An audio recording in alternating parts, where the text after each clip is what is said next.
Good morning students, this is your third video for the same topic active and passive voice.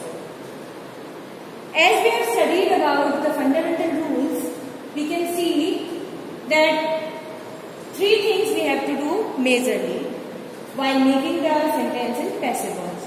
The first thing is the places of subject and object in sentence are interchanged in passive voice. Right? Then comes the second thing. Third form of verb, past participle, will be used only as main verb.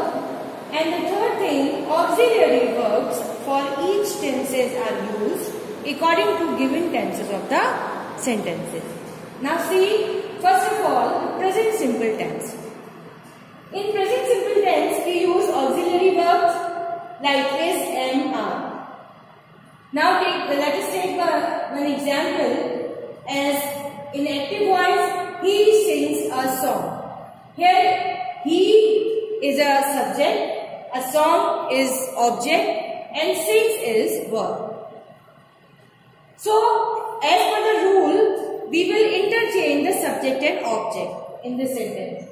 So, what is the subject? He. He will be changed to him for passive voice. And a song will be changed to subject, a song in passive voice. Now, see the verb. Verb is in present simple tense, sings. How we will see it? As it has S in the end. As per the rule for simple tense, simple present tense, we have to put S or ES at the end of the main verb. So, it is in present simple tense, we can see. For simple present tense, we have to use auxiliary.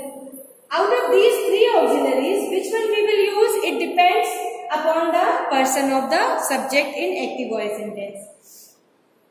Here, we have to note one thing that in passive voice sentence, as we have to make the object subject.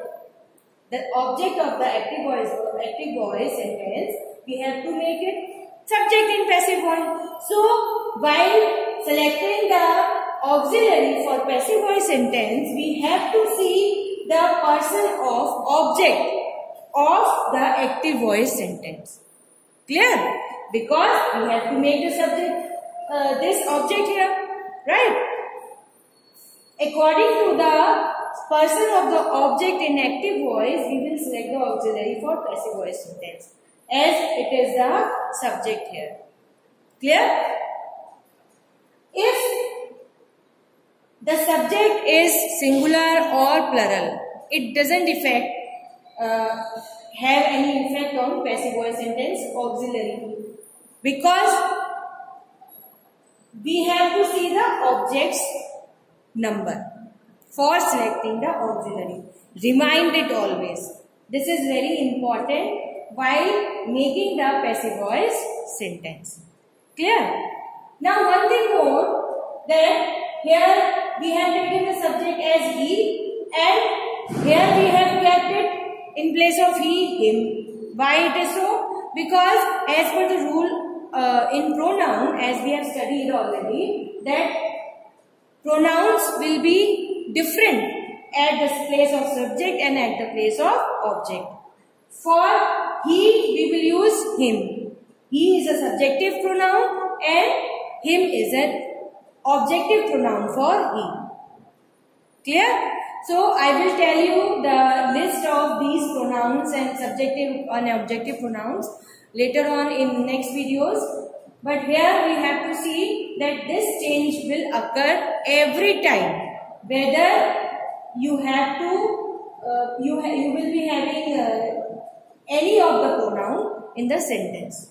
Right? Now see the negative sentence. He does not sing a song. Here we have used the auxiliary does from our side, because in simple tense we don't have any auxiliary. See in the first sentence, we are not having any auxiliary, so we have to put, while making it the sentence negative and interrogative, one auxiliary from our own side.